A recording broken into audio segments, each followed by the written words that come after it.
Bonjour. Au début du XXe siècle, un pape a voulu relancer les études thomistes en indiquant par une phrase qui, je dirais, résume toute sa pensée, qu'une année passée à étudier saint Thomas d'Aquin valait mieux que toute une vie passée dans n'importe quel autre auteur.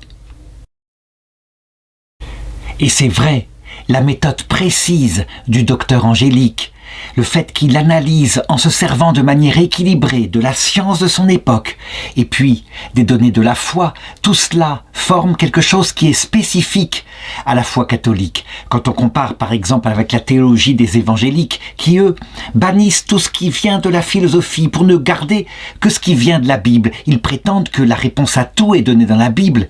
Quand on compare les deux théologies, évidemment, on est surpris par l'intelligence extrême de saint Thomas d'Aquin.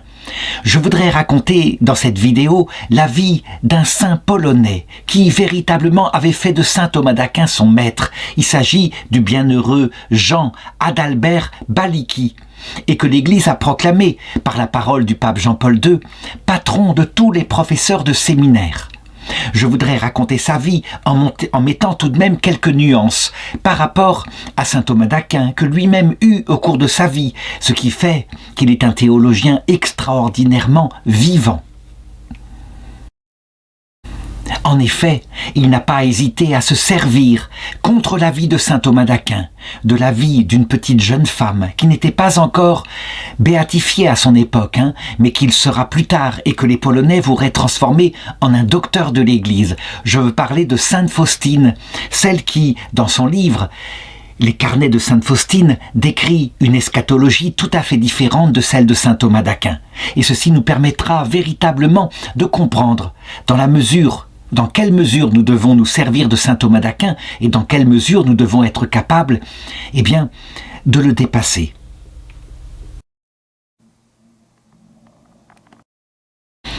Ce petit garçon qui naît le 25 janvier 1869 a comme prénom Jan, que je peux traduire en français par Jean Adalbert Balicki. Il naît à Staromiejście, près de Rzeszów, dans la Galicie du Sud. Le mieux, c'est de montrer une carte. Il faut savoir cependant que cette carte est prise d'après les plans modernes et qu'à l'époque, la Pologne n'est plus un pays unifié, qu'il a été déchiqueté entre du côté de l'Est, la Russie qui s'est emparée d'une partie de ses territoires et du côté de l'Ouest, la Prusse.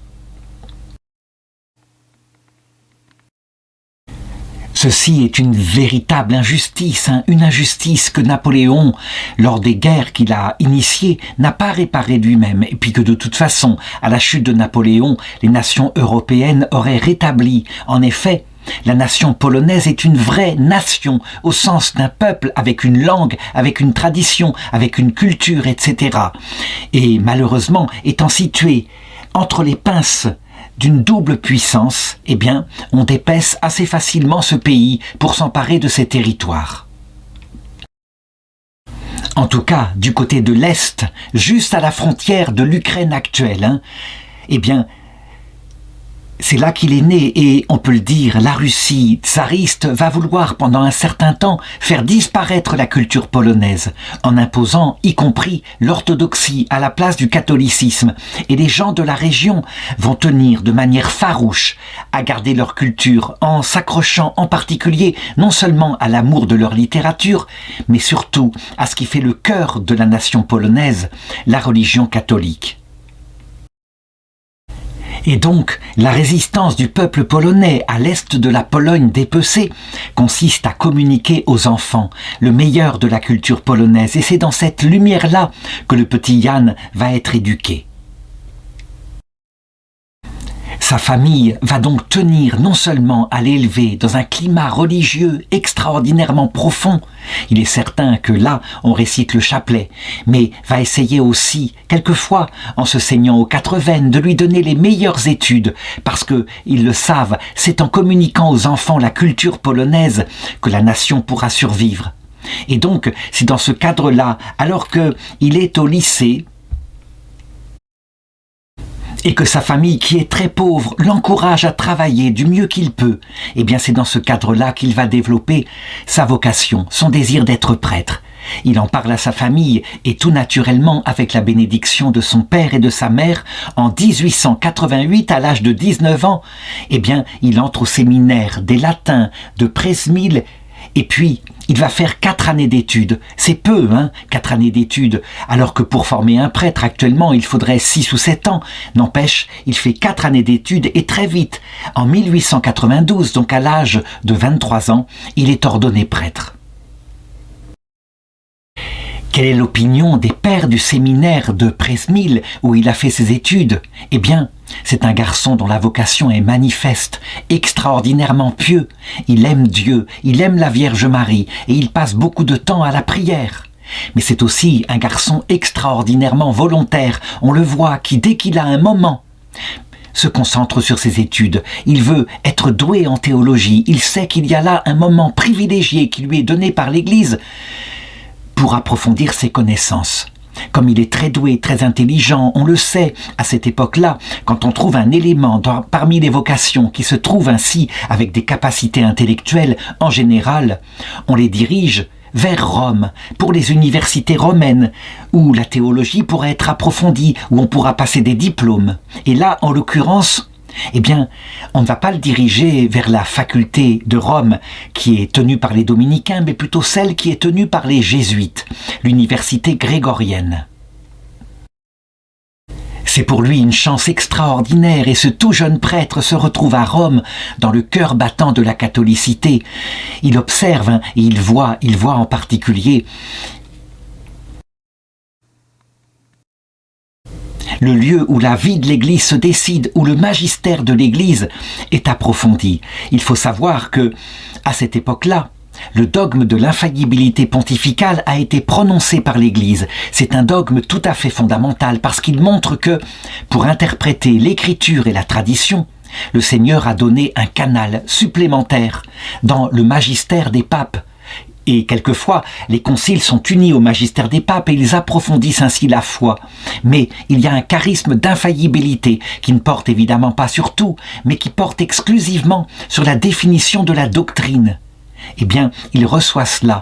Et il faut savoir que la parole du pape dont j'ai parlé tout à l'heure, qui indique qu'une année passée dans saint Thomas d'Aquin vaut mieux que toute une vie passée dans n'importe quel auteur, l'incite à se tourner profondément vers l'étude du docteur angélique. Il a décidé de lire la somme de théologie de saint Thomas d'Aquin, de la lire en latin, bien sûr. À cette époque-là, les traductions ne sont pas bonnes et puis elles n'existeraient pas en polonais. Se lancer directement comme ça dans la lecture de ce livre, c'est quelque chose qui peut être surprenant parce que, en effet, saint Thomas d'Aquin, qui est un docteur de l'Église, on peut le dire, ce n'est pas n'importe qui. Ce n'est pas comme habituellement des docteurs de l'Église comme saint Augustin qui sont plus faciles à lire parce que il y épanche toute son affectivité. Il se sert certainement de l'outil de la philosophie grecque. Lui, il a vécu au IVe siècle. Mais saint Thomas d'Aquin, c'est quelqu'un qui est véritablement dans une démarche scientifique. Ça veut dire que l'affectivité de son cœur n'apparaît pas dans ses œuvres. Il veut simplement, avec l'outil de la philosophie grecque qui lui a été apporté par son maître, saint Albert le Grand, en particulier la redécouverte d'Aristote. Aristote, cet inventeur de toute la pensée rationnelle, précise, scientifique, fondée sur l'observation du monde. Eh bien, il se sert de cet outil pour mieux expliquer la foi catholique. Il le fait de manière rigoureuse. D'abord, en se servant d'un plan. Dans sa somme de théologie, on le voit, il s'appuie sur des maîtres qui ont précédé, comme Pierre Lombard, qui ont établi la théologie de manière à ce qu'il n'y ait pas de répétition. L'inconvénient de la formation avant le Moyen-Âge, avant Pierre Lombard, c'est que on suivait le fil du commentaire de l'écriture et donc on pouvait aborder un sujet et puis le texte passait à autre chose, on abordait un autre sujet, donc les choses étaient décousues. À partir de Pierre Lombard, on fait une théologie systématique qui part du début, donc évidemment de l'étude de Dieu, le créateur du monde en théologie, c'est lui la base. Pour, après avoir abordé successivement de manière logique tous les sujets, comme par exemple la Trinité, mais aussi la création du monde, et puis comment marcher vers Dieu, qu'est-ce que c'est que le salut, ce qu'on appelle la théologie morale. Eh bien, il termine son étude par le terme, l'oméga, la vision béatifique, ce qu'on appelle l'eschatologie. Eh bien, le plan de saint Thomas d'Aquin est comme cela, systématique. Il veut aborder tous les sujets. C'est vrai, la méthode qui allie science et foi est une méthode extraordinaire. Cependant, ce qui va être particulier chez Yann, c'est que il le fait de manière intelligente. Il ne veut pas devenir un perroquet de saint Thomas d'Aquin, qui lui écrivait avec une science de son époque, une science qui est déjà sur beaucoup de points périmée, même si sa philosophie n'est pas périmée. Et puis d'autre part, il y a eu des avancées au point de vue de la dogmatique, par exemple le dogme de l'Immaculée Conception, qui montre que saint Thomas d'Aquin n'est pas infaillible. Saint Thomas d'Aquin, pour lui, la Vierge a été purifiée du péché originel quelques minutes après sa création, ce qui n'est pas le cas. Non, elle a été conçue immaculée et elle est tout de même sauvée par le Christ. Du coup, ce prêtre, ce jeune prêtre, va avoir l'intelligence, portée par son étude de saint Thomas d'Aquin, de ne pas l'exalter, de ne pas en faire, je dirais, l'équivalent du magistère, non, mais lorsque le magistère le contredit, de se servir du magistère. Et puis, il y a autre chose qui est à noter dans cette période qu'il fait quand il étudie à la grégorienne, c'est son sens de la prière. Jamais il n'abandonne la prière, et en particulier, comme tout Polonais, son amour pour la Vierge Marie. On peut le dire, à chaque fois qu'il ouvre sa somme de théologie, il se met sous la protection de la Vierge. Ça paraît être de la piété, quelque chose de secondaire, c'est en fait absolument fondamental. Le risque de la lecture de saint Thomas d'Aquin, quand on n'y prend pas garde, c'est de développer un extraordinaire cerveau de plus en plus rationnel, précis, rigoureux.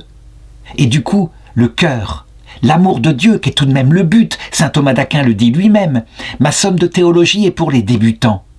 Quelle est la théologie des parfaits? C'est la contemplation, bien sûr. Mais si on n'y prend pas garde, séduit par la scientificité, par la précision, par la logique en particulier de l'œuvre de saint Thomas d'Aquin, on en arrive à être rigoureux, précis, logique. Et parfois, on en arrive à manquer de cohérence. Là, c'est quelque chose sur lequel je voudrais insister parce que ce jeune prêtre, Yann, ne va pas manquer de cohérence. Évidemment, au début, il se contente de se mettre à l'école de saint Thomas d'Aquin, il le lit avec tout son cœur, et puis il lui apparaît parfois qu'il y a des raisonnements logiques, très précisément logiques, qui s'appuient d'ailleurs sur des bases, des axiomes que sont les dogmes qu'il connaissait à son époque, mais qui aboutissent à des conclusions qui ne sont pas cohérentes avec ce que le Christ a révélé à sa croix. Et sa contemplation, son amour de la Vierge Marie, bute sur certains problèmes, comme par exemple l'idée que des petits-enfants, parce qu'ils n'ont pas reçu le baptême, logiquement, seraient damnés, séparés de Dieu pour l'éternité. La damnation, ça veut dire la séparation. Ce n'est pas à confondre avec la peine du sens, une souffrance. Il faut dire que saint Augustin, quant à lui, disait que oui, puisque après la mort il n'est plus temps de se convertir, les enfants morts sans baptême sont non seulement damnés, donc séparés de Dieu pour l'éternité, puisqu'ils arrivent de l'autre côté de la vie sans avoir été baptisés, mais qu'ils souffrent en plus d'une peine, une peine due au péché originel, qu'ils justifient en disant « Eh bien, c'est le choix d'Adam et Ève ». Et puis, il l'explique. Ce sont des êtres humains. Leur âme est comme une âme humaine faite pour voir Dieu. Or, ils ne voient pas Dieu, et ceci pour l'éternité. Donc, leur âme est en famine obligatoirement. Saint Thomas d'Aquin, là, pour le coup, il va se séparer un peu de saint Augustin, toujours pour une question de logique, en disant « Mais ils n'ont pas péché personnellement, c'est le péché d'Adam et Ève.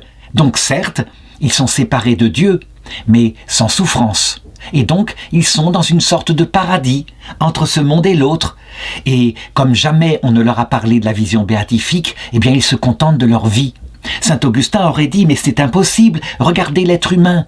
Quand on ne lui parle jamais de Dieu, son âme est là, qui aspire à plus grand que soi, et qui est sans repos tant qu'elle ne se repose pas en Dieu. Il l'a expérimenté, il l'écrit dans les confessions. » On le voit donc, logique, difficulté, et puis manque de cohérence.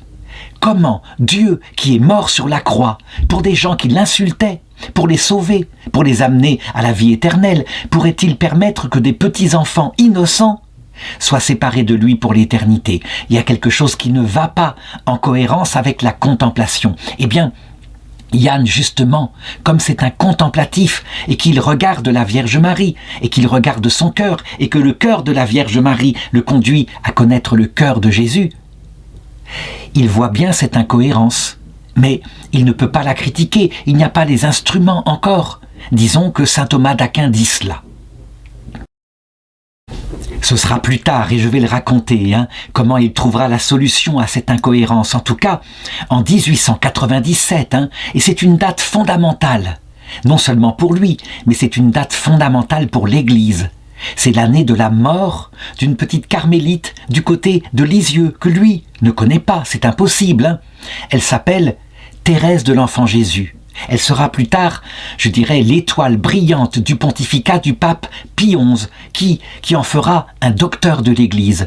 Une petite religieuse carmélite morte à 24 ans, comme cela, donc qu'a à peu près le même âge que lui.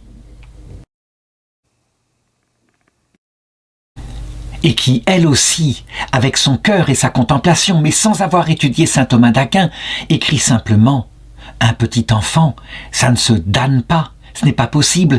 Et puis, qui écrit des poèmes sur les âmes des petits-enfants, qui, comme des lumières, parviennent à la vision béatifique. Elle ose écrire cela, elle, c'est avec son cœur féminin, tandis que lui, c'est avec son raisonnement qu'il réfléchit à cela. Toujours est-il que pourquoi 1897, où il a 28 ans, il a donc 4 ans de plus que Sainte Thérèse, c'est une année centrale parce qu'il obtient son diplôme, sa maîtrise en théologie de l'université grégorienne. Ce diplôme est considéré comme un diplôme de fin d'études, même si il pourrait ensuite écrire une thèse, passer un doctorat, ce qu'il ne va pas faire. Et donc, on le rappelle dans Sion Dossièse, il est rappelé, et pour venir de nouveau dans le séminaire où il a fait ses études, le séminaire de Presmil, où il devient professeur de théologie dogmatique. Je voudrais insister sur un point, le fait qu'il a étudié chez les jésuites, donc à l'université grégorienne, est sans doute fondamental dans sa vie. Les jésuites, eux, ils ont insisté au cours de leur histoire sur d'autres points que saint Thomas d'Aquin, d'autres points que les dominicains dont faisait partie saint Thomas d'Aquin, en particulier parce qu'ils étaient envoyés en mission dans des terres extraordinairement difficiles où ils avaient beaucoup de martyrs, en particulier en Chine. Ils avaient développé un sens de ce qu'il y a comme préfiguration, comme préparation à la révélation du Christ dans les autres cultures, et aussi un sens du devenir, de la progressivité dans l'être humain, alors que saint Thomas d'Aquin, il insiste plutôt sur le but, l'absolu, l'être, ce que Dieu veut. Pour donner un exemple, saint Thomas d'Aquin dit que pour entrer dans la vision béatifique, il faut posséder la charité à l'heure de sa mort. Si on meurt sans la charité, on est aussitôt conduit en enfer. Les jésuites, quant à eux, qui constatent que l'être humain parfois n'a jamais entendu parler du Christ, ils devinent que, chez les Chinois en particulier, c'est ce que dira un des grands missionnaires en Chine, Matteo Ricci, dont voici une représentation parce qu'il a vécu au XVIe siècle, un peu après saint François Xavier. Pour lui, l'idée que la mort pourrait être un séjour où les morts se développent comme le pensent les Chinois, où ils continuent de grandir, de se perfectionner, pour lui, ce n'est pas une contradiction avec la foi catholique. Et je dirais même qu'il ajoute qu'on doit pouvoir prier pour ces âmes qui sont encore dans le passage de la mort, donc dans la mort, mais pris dans un autre sens, et que la prière ainsi peut les aider à progresser, pour petit à petit recevoir la visite du Christ. Il y aura un conflit à cette époque-là, conflit terrible entre les disciples de saint Thomas d'Aquin, donc les dominicains, et les disciples de saint Ignace de Loyola, les jésuites, entre l'être et le devenir. Et de fait, à cette époque-là, le Vatican prendra fait et cause pour la dénonciation des dominicains, ce qui fait que l'empereur de Chine chassera les jésuites, sauf quelques-uns, quelques grands savants, et que la Chine ne sera pas évangélisée. Donc on le voit, des questions théologiques avec des complémentarités sont en fait à certains moments pris comme des oppositions. Eh bien, en ce qui concerne le père Jan Adalbert Balitki, on peut le dire, lui, suffisamment intelligent, il a pu unifier en lui, dans son intelligence, tout cela. Et quand il commence à enseigner au séminaire, donc, eh bien, il va se révéler un extraordinaire pédagogue. Et ses élèves vont être admirés, en admiration en particulier, pour son sens de la recherche de la vérité. Comment pourrait-on le définir? Eh bien, il a pris chez saint Thomas d'Aquin ce qu'il devait prendre chez saint Thomas d'Aquin, à savoir un goût parfait pour la philosophie quand elle est réaliste, qu'elle connaît l'homme, et puis une parfaite fidélité à la foi de l'Église, une foi catholique qui est évidemment beaucoup plus précisée dans ses origines, dans ses sources, qu'à l'époque de saint Thomas d'Aquin. Pour lui, il y a effectivement 3 canaux de la révélation, que sont la tradition de l'Église. C'est fondamental. Même si les pères de l'Église, à cette époque-là, on est en train de les traduire, ils ne sont pas encore bien connus. Il y a évidemment l'Écriture, et c'est central, c'est la source la plus connue, ou plutôt le canal, puisque la source c'est l'Esprit Saint. Mais il y a aussi le magistère de l'Église, surtout depuis le dogme de 1870, qui est là pour donner la juste interprétation, je l'ai dit, de la tradition et du magistère. Donc des canaux beaucoup plus précis qu'à l'époque de saint Thomas d'Aquin.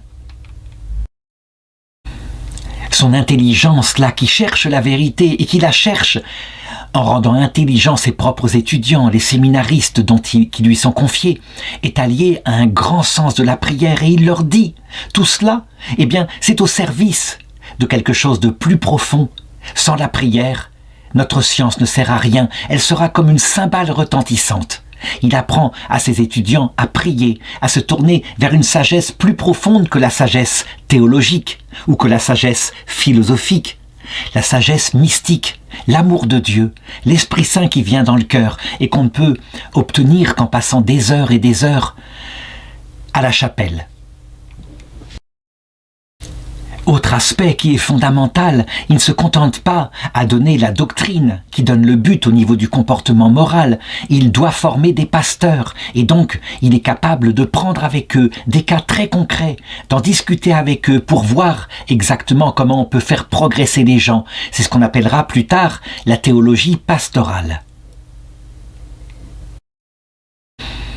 Évidemment, du côté de l'évêché, on se renseigne sur ce jeune professeur qui est extraordinaire et très vite on se rend compte qu'il y a là une qualité qui est unique, d'intelligence, un équilibre de toutes les vertus en lui. Et donc, très vite, il est nommé préfet des études, donc celui qui organise pour les étudiants le cursus qu'ils doivent suivre.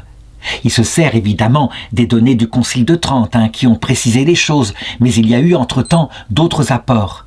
Et donc, il permet aux séminaristes polonais d'entrer dans une culture de la théologie extraordinairement performante. Il faut le reconnaître.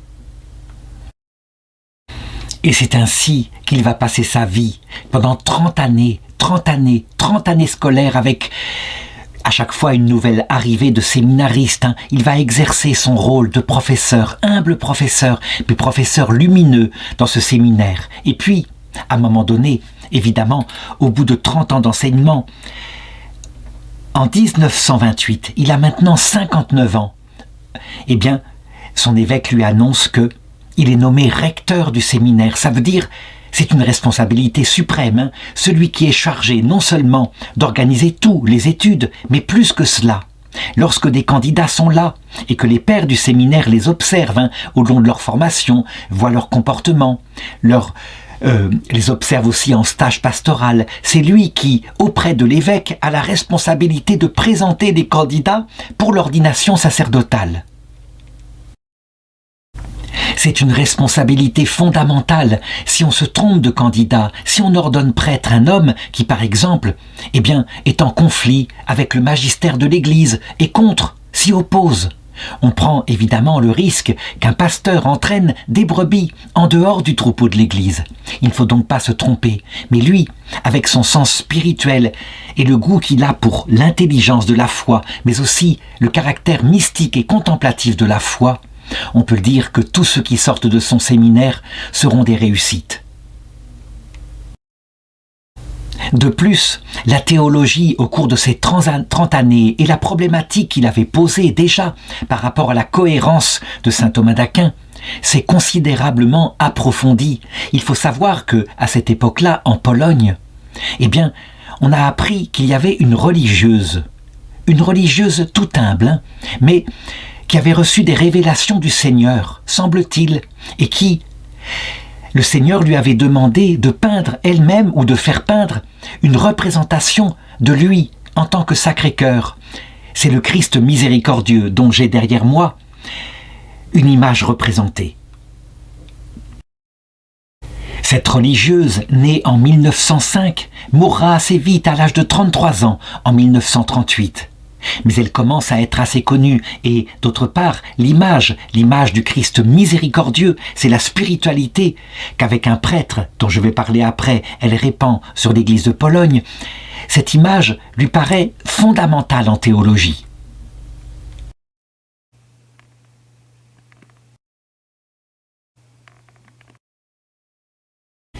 Il faut savoir que la future sainte Faustine, parce que c'est elle, est accompagnée par un père spirituel qui lui aussi est polonais, le père Michał Sopocko, qui sera lui aussi béatifié, qui est né en 1888, donc est un peu plus jeune, et qui mourra beaucoup plus tard, en 1975. Mais pour lui, il y a dans les propos, dans les révélations, qui sont dans l'écriture, mais qui sont manifestés à la petite religieuse dont il est le directeur spirituel, sœur Faustina Kowalska, il y a la réponse à ce besoin de cohérence qui n'existait pas totalement chez saint Thomas d'Aquin. L'idée, par exemple, que la mort n'est pas un instant où tout est coupé, comme cela, comme par un couperet, et après, quelle que soit la cause qui fait qu'on n'a pas de charité, dans un raisonnement logique, on est damné. On est même damné, par exemple, si on a servi le Seigneur, mais que, juste avant son infarctus, on s'est mis en colère, on n'a pas eu le temps de se confesser. On arrive donc en état de péché mortel, même si c'est un péché mortel par faiblesse, de l'autre côté de cette vie. Il y avait évidemment quelque chose ici qui était incohérent, ou qui pouvait sembler incohérent, en tout cas, si Dieu était un juge impitoyable, qui effectivement, sans pitié, apporter la mort comme un couperet, et tant pis, tu m'as servi toute ta vie, mais tu n'avais qu'à pas te mettre en colère à cet instant T précis, et tu es damné pour l'éternité. Quelque chose d'incohérent avec ce que montre Jésus à la croix, où il pardonne 77 fois 7 fois, je l'ai montré tout à l'heure. Eh bien, sainte Faustine, elle donne la solution en disant: j'accompagne souvent des âmes de personnes qui sont en train de mourir. À l'extérieur, il n'y a plus aucun signe de vie. Et même, quelquefois, on croit qu'elles sont déjà biologiquement mortes. En réalité, il n'en est rien à l'intérieur. Et alors, dans le passage là, une lumière, une grâce lumineuse leur est donnée, et la possibilité de se convertir. Et elle ajoute concernant la damnation: mais je vois, c'est une horreur, certaines âmes qui sont là et qui sont tellement dures que volontairement, lucidement, face à cette lumière, elles sont capables de rejeter en toute lucidité le salut qui est proposé par le Christ et de se séparer de lui pour l'éternité. Elles font échouer à ce moment-là tous les efforts du Christ pour les sauver, mais aussi toutes les prières qui sont tournées vers elles. Pour le père Jan Adalbert Balicki, il y a là la clé centralisée de la cohérence. C'est évident. Bien sûr que il y a à l'heure de la mort, comme le disait le Je vous salue Marie, pourtant clairement, priez pour nous pauvres pécheurs, maintenant et à l'heure de notre mort. Il y a la clé. La mort est un passage, et le Christ se manifeste dans la mort, accompagné des saints et des anges. En tout cas, on peut le dire, durant les 6 années où on lui donne la charge de recteur du séminaire, il devient un disciple absolu de la miséricorde de Dieu et de Sainte Faustine, et il communique cela à ses séminaristes. La Pologne va donc se faire une sorte de propagandiste ensuite du culte de la miséricorde. Le cœur de Jésus percé à la croix, d'où il sort du sang et de l'eau, qui les deux mêlés donne la miséricorde, puisque la miséricorde ce n'est rien d'autre qu'un amour porté par quelqu'un qui est humble et qui donc comprend celui qui en face a des difficultés, qui se bat contre des addictions parfois, mais comme il le comprend, elle est miséricordieuse, cette personne-là. Il faut savoir que cette évolution intellectuelle du Père Yann, qui tout de même consiste à se séparer d'une doctrine qui en réalité, n'est pas finalement du vrai saint Thomas d'Aquin dans sa maturité, parce que, il faut le savoir, juste à la fin de la rédaction de sa somme de théologie, il eut pendant la messe un matin une apparition du Christ qui le bouleversa.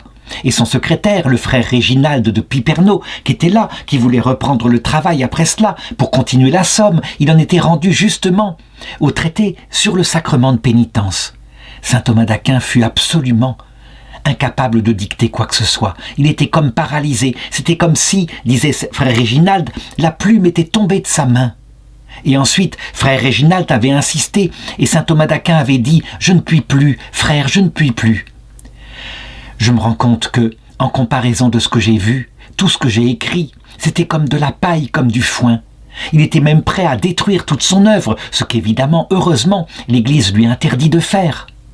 Mais, on le constate, tout le traité, et en particulier le traité de l'eschatologie, avec la mort comme couperet, est en fait à partir d'œuvres de jeunesse, donc d'œuvres que lui avait commentées chez Pierre Lombard par exemple, mais ce n'est pas l'œuvre écrite directement par saint Thomas d'Aquin. Il n'en a pas eu le droit, il est mort quelque temps plus tard, emporté dans l'autre monde. On dirait, c'était quelque chose de fabuleux que le ciel, justement, sachant que si il confiait à saint Thomas d'Aquin quelque chose où la pensée de l'Église n'était pas tout à fait mûre, s'il confiait à saint Thomas d'Aquin la possibilité de terminer sa somme de théologie, l'Église prendrait du retard, mettrait du temps à sortir de cette chose-là, qui, manifestement, là, n'était pas juste.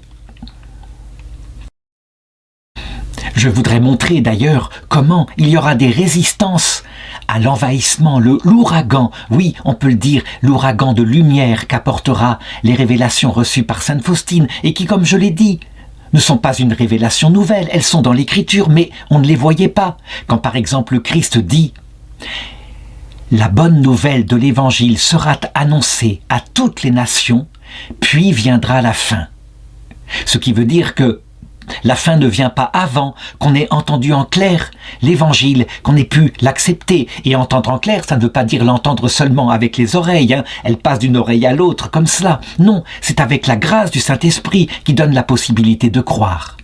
Pour bien comprendre à quel point les disciples de saint Thomas d'Aquin parfois lutteront véritablement contre cette pensée nouvelle venant de Pologne. En 1960, le préfet du Saint-Office qui s'appelait le cardinal Ottaviani, nous sommes donc juste à l'époque du pape Jean XXIII et juste avant la convocation du Concile Vatican II. Il décidera de mettre toutes les œuvres de sainte Faustine à l'index. Certains ont dit, voyez, si elles sont à l'index, c'est qu'elles sont condamnées comme hérétiques. Pas du tout. L'index, c'est les livres suspects. Par exemple, la Bible a été à l'index, l'Ancien Testament, pendant de nombreux siècles. Pourquoi ? Parce qu'il ne fallait pas la lire directement. Si on lisait directement la Bible sans une formation théologique, sans l'éclairage du magistère, on risquait de partir, pourquoi pas, dans le renouvellement de génocide, puisque la Bible, dans l'Ancien Testament, en commande parfois. Il fallait donc lire à la lumière du Nouveau Testament. On ne peut pas dire que l'Ancien Testament est suspect d'hérésie. Il est simplement l'histoire du cheminement, comment Dieu peu à peu a mûri l'humanité jusqu'à la venue du Christ. Eh bien, le livre de sainte Faustine est mis à l'index. Le père Sopocko, Michal Sopocko, le bienheureux Michal Sopocko, qui s'occupait de répandre sainte Faustine, sera durement puni et réprimé. Et lui, simplement, dans la souffrance, humblement, il acceptera de se taire. Il ne lui sera même pas donné, à lui, en tout cas sur la terre, de voir le retournement incroyable de la situation, puisqu'il meurt en 1975. Et que le premier pape polonais de l'histoire, Karol Wojtyła, l'archevêque de Cracovie, qui connaissait bien Sainte Faustine et qui connaissait aussi, en tout cas de réputation, le bienheureux Jean Adalbert Balicki, puisqu'il disait de lui « Ah, il faudrait que vous fassiez de lui le modèle de tous les professeurs de théologie en séminaire, de tous les recteurs de séminaire. » Il le disait lorsqu'il était archevêque.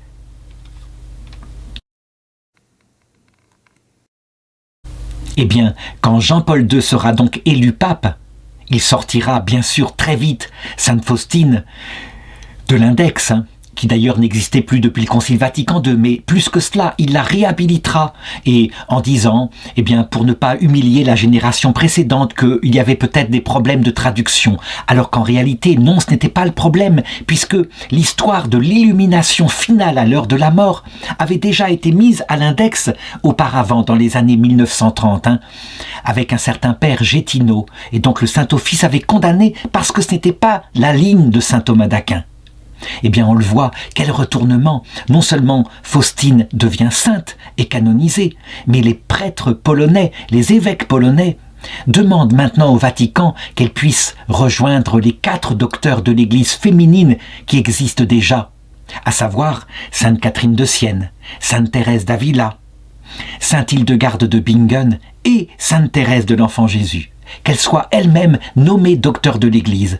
J'espère et je suis convaincu que ça se fera à l'époque, tant ce que j'ai raconté a été un bouleversement de la compréhension de la manière dont Dieu nous sauve.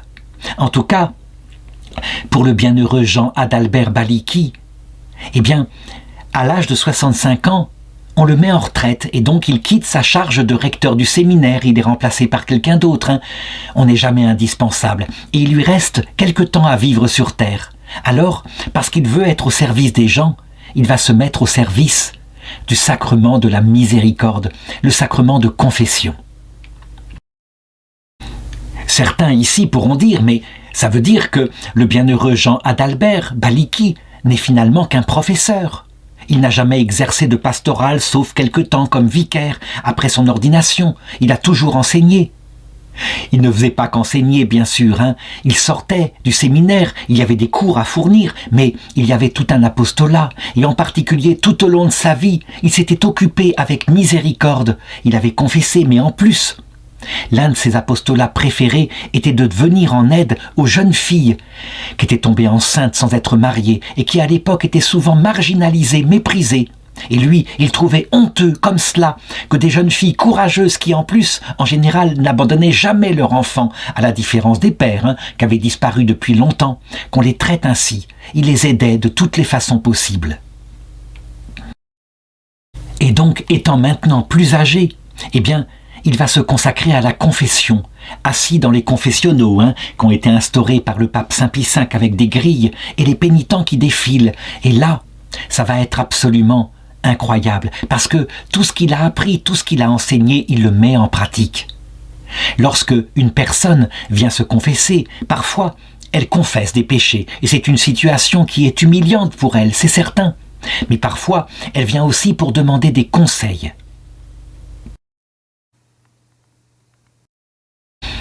Comment se comporte-t-il comme confesseur ? Eh bien, d'abord et en premier lieu, comme Jésus. Comme Jésus s'était comporté face à la femme adultère. Et la première vertu, celle qui doit apparaître en premier, c'est celle-ci, parce qu'elle est première dans le cœur de Dieu, c'est la miséricorde. Quand Jésus sauve de la lapidation la femme adultère, il lui dit en premier « Moi non plus, je ne te condamne pas ». Et ensuite, attention, il ne faut pas s'arrêter là, il le sait. Si on n'utilise que la miséricorde, alors les gens ne savent plus où est le bien, et donc ils peuvent se noyer, croire que leur péché n'est pas si grave, et donc se maintenir dedans. Non, il faut un deuxième aspect, l'aspect de la vérité. Jésus le dit à la femme adultère, « Va et ne pêche plus ». Ce qui veut dire qu'il lui dit, l'adultère que tu as commis était vraiment un péché. Sors de ce péché. Et lui, eh bien, il n'hésite pas, il le dit, il donne des éclairages théologiques en confession pour bien indiquer là où est le péché, là où il y a un péché moins grave, là où il y a un péché qui est beaucoup plus grave. Mais ce n'est pas encore suffisant. Donner la vérité comme cela, c'est comme donner un glaive, et le glaive, ça peut pénétrer dans les chairs et tuer. Celui qui n'a que la vérité, quelquefois meurt parce que c'est impossible, il n'y arrive pas. Il faut donc un troisième aspect. Le pasteur de terrain qui est là et qui donne des conseils pour progresser, pour sortir peu à peu du péché, parce que l'homme est dans un chemin.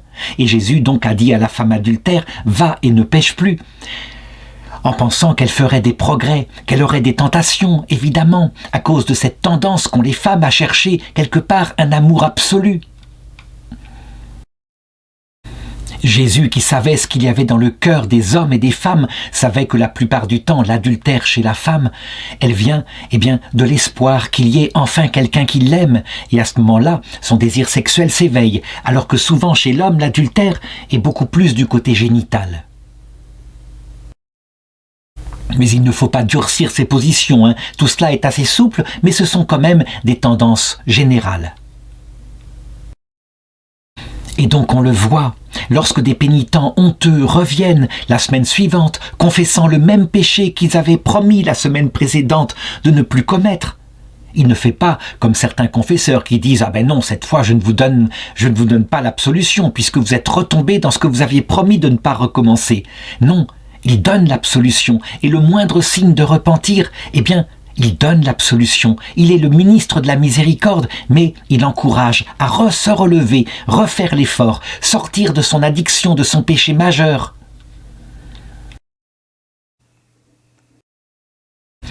Les gens qui viennent se confesser à lui diront « C'est un homme plein de patience, plein d'humilité. » Je veux dire par là que peut-être, parce qu'il le reconnaît, il connaît son propre péché, il a développé un cœur miséricordieux. Est-ce que c'est nécessaire de tomber soi-même dans le péché pour être miséricordieux? Bien sûr que non.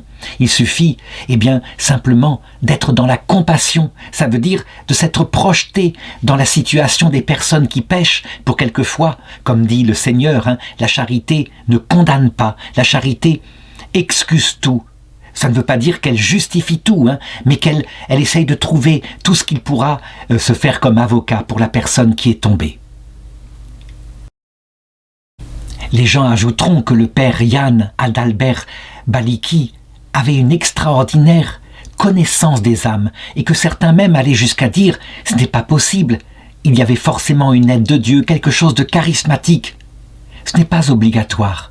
Il est possible qu'à force de connaître la nature humaine, après tant d'années d'observation, il devine simplement les faiblesses qui sont à peu près les mêmes. Quand on connaît comment fonctionnent les hommes et les femmes, on voit que les tendances et les tentations, même s'il y a des individualités, se ressemblent souvent. L'inconvénient du sacrement de pénitence, c'est que la personne, elle est en état d'humiliation, elle se met à genoux. Et donc il prolonge parfois, pour ceux qui veulent bien, il prolonge en devenant le directeur spirituel des âmes qui viennent le trouver, pour les aider à progresser. Et on a de lui des lettres de direction qui sont extraordinairement lumineuses, avec toujours cette harmonie, cet équilibre entre vérité et amour. Comme dans le Christ, comme le dit le psaume, en lui, vérité et amour s'embrassent. Le pape Saint Jean-Paul II va être particulièrement admiratif devant son ministère de confesseur et d'ailleurs il dira de lui « Oh, c'est comme si il mettait en avant et qu'il vivait très concrètement cette phrase du Christ à Sainte Faustine. Dis à mes prêtres que les pécheurs endurcis s'attendriront à leurs paroles lorsqu'ils parleront de ma miséricorde infinie et de la compassion que j'ai pour eux dans mon cœur. » Là, je voudrais m'arrêter un instant pour analyser cette phrase et je suis sûr que certains disent « mais il y a un déséquilibre ». S'il n'y a que la miséricorde, les pécheurs endurcis, au contraire, diront « péchons, péchons », parce qu'il est tellement bon qu'il sera temps de se convertir lorsqu'il apparaîtra à l'heure de la mort. Je voudrais dire qu'il faut reconnaître qu'il faut parfois aussi utiliser la peur de l'enfer. Et sainte Faustine n'hésite pas, et on le voit pour la Sainte Vierge, par exemple, à l'apparition de Fatima. Lorsqu'elle montre au petit François de Fatima, qui sera canonisé un jour, il a à l'époque 8 ans, elle lui montre l'enfer, de l'autre côté de cette vie. Il en est bouleversé, lui qui faisait des petites bêtises d'enfant, mais pas bien graves, mais tout de même, qui, s'il était devenu adulte, serait devenu des bêtises d'adulte. Il est tellement bouleversé qu'il change de comportement. Il se met à modifier son attitude avec sa mère, en particulier sur l'obéissance avec son père, et à dire énormément de chapelets. La peur, donc, et le fait de manifester la justice de manière parfois dure peut être un moteur stimulant pour certaines âmes qui ont besoin d'être secouées. Donc, je dirais, les pécheurs endurcis, parfois, la miséricorde les touche, mais parfois, il faut la justice. Et c'est selon les âmes. Par exemple, qu'on se souvienne le pape Jean-Paul II ou le pape François, qui allant à Palerme, sur le lieu où il allait la mafia, tous les deux, unanimement, en sermon, à la messe, dire que si ces gens, les mafiosi, ne se convertissaient pas, ils iraient en enfer. Et le pape François alla même jusqu'à les excommunier, solennellement pendant la messe. Le pape et la mafia, c'est l'histoire d'un clash public. Première étape, mars 2014, dans une église, avec les proches de victimes de l'honorable société. Il promet l'enfer aux mafieux. Deuxième acte, juin 2014, en Calabre, sur les terres de la 'Ndrangheta. Eh bien, en ce qui concerne le père Yann Adalbert Baliki, il est capable, lorsqu'il le faut, d'exercer la sévérité. Et je ne sais pas comment expliquer ça, c'est un peu comme pour Padre Pio, qui était assez sévère. Il sait lire dans les âmes et appliquer le juste comportement. Et ça, pour le coup, eh bien, ça ne peut probablement pas venir simplement de son intelligence. Il y a forcément l'aide de l'Esprit Saint. Arrive ensuite 1939. La Pologne s'est reconstituée depuis 1918 dans l'unité d'un pays. Elle a formé une armée. Mais qui est-ce qui attaque ? Eh bien, c'est incroyable. Les deux mâchoires de la tenaille se replient. Hitler a fait un pacte avec Staline. Un pacte absolument contre nature, les deux idéologies étant sans rapport. Le culte de la race du côté de l'Ouest, le culte de la classe sociale du côté de l'Est. Et pourtant, ils se sont alliés ensemble et ils attaquent d'abord Hitler, prétextant, soi-disant, un incident de frontière. Et ensuite, quelque temps plus tard, alors que l'armée polonaise est évidemment très vite battue par les armées allemandes qui se sont entraînées depuis des années, eh bien, l'armée de Staline attaque par l'Est. La Pologne va être dépecée de nouveau, au moins durant la Seconde Guerre mondiale. Eh bien, lui, il a maintenant 70 ans, en 1939. Il décide de rester du côté de l'Est, là où sont les armées soviétiques. Parce que dans les accords secrets entre Staline et Hitler, eh bien, évidemment, Staline récupérait toute la partie est de la Pologne.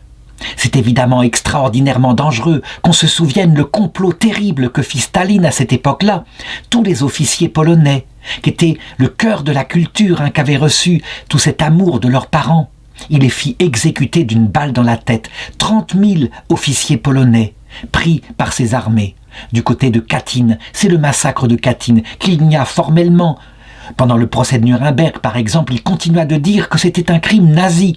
Tout le monde savait bien que ce n'était impossible, que c'était les soviétiques qui avaient conquis cette partie de la Pologne. Il est là pendant toute cette guerre avec la misère terrible, et en particulier, en 1944, la résistance héroïque des jeunes Polonais qui veulent chasser les derniers nazis, et l'armée de Staline qui, au lieu de venir les aider, laisse l'armée nazie les massacrer jusqu'au dernier, pour ensuite s'emparer beaucoup plus vite de la Pologne. Ainsi, des élites intellectuelles de la Pologne, des jeunes extraordinaires, sont morts de cette façon-là. Rien ni personne ne pourra évidemment détruire la Pologne. La force d'un peuple comme cela, fondé sur le Christ, évidemment se communique de jeunesse en jeunesse. Il va vivre jusqu'en 1948, donc jusqu'à l'âge de 79 ans, et sa santé peu à peu se dégrade. On peut dire que la vieillesse, pour un chrétien, c'est une bénédiction. C'est l'âge où, après une année donnée à des succès, et quelquefois pour le Christ uniquement, eh bien, se fait la dernière formation du cœur, son polissage dans une humilité totale puisqu'on devient dépendant. Le pape Jean-Paul II d'ailleurs fera de sa propre mort et quelquefois même de sa dernière prédication dans un gémissement quelques jours avant sa mort au balcon du Vatican, il en fera une prédication de ce que la vieillesse peut être comme bénédiction et qu'il ne faut pas s'euthanasier, qu'il faut profiter jusqu'au bout de ce qui nous apprend quelquefois plus en une semaine que tout ce que nous avons appris du côté de l'humilité durant toute notre vie. Il attrape en 1948 une double pneumonie qui est accompagnée de tuberculose. Ça veut dire qu'il est profondément affaibli et il meurt tout simplement à Prisnil, donc dans la ville où il a toujours vécu, le 15 mars. Tout le monde sait qu'il est en odeur de sainteté, c'est évident. Qui va être celui qui va ouvrir son procès en béatification? Eh bien, c'est le cardinal Wojtyła, justement. C'est l'archevêque de Cracovie qui, je l'ai dit, savait dès cette époque-là qu'il y avait là un homme à mettre comme modèle, modèle du professeur de théologie, modèle du recteur de séminaire. Et donc le 22 décembre 1975, il ouvre son procès en béatification. C'est un procès compliqué, hein. Il faut tout étudier, lire tout ce qu'il a écrit, voir s'il n'y a pas une hérésie, regarder les fruits spirituels, voir s'il n'a pas une double vie cachée, ne pas se tromper. Mais c'est une enquête qui est simplement humaine qui se fait dans un premier temps. Le cardinal de Cracovie n'hésite pas à écrire au pape Paul VI, qui à l'époque est le pape, pour lui demander de présenter Jean Balicki comme modèle des prêtres de notre temps. Lorsque Jean-Paul II devient pape en 1978, il va décider, lui qui habituellement avait tendance à hâter, à secouer la congrégation pour la cause des saints, ici, de ne pas intervenir, de laisser faire le Seigneur. Il avait sa conviction, évidemment, mais canoniquement, normalement, il faut que Dieu justifie par un miracle indubitable que l'enquête de l'Église est valable et que la personne est sainte au ciel. Et bien sûr, ce miracle va avoir lieu, mais d'ailleurs, qui aurait pu en douter? C'est évident. Et donc, le 18 août 2002, le pape Jean-Paul II, vieillissant lui-même, vient à Cracovie, là où il avait passé son enfance, un peu comme un dernier adieu, sans doute. Et il décide ce jour-là, dans le sanctuaire érigé en l'honneur de la divine miséricorde à Cracovie, Lagiziewski. Donc, le sanctuaire de Sainte Faustine, il décide que c'est sur ce lieu-là que le bienheureux père Jan Adalbert Balicki sera béatifié. Il le fait devant 2 millions de fidèles.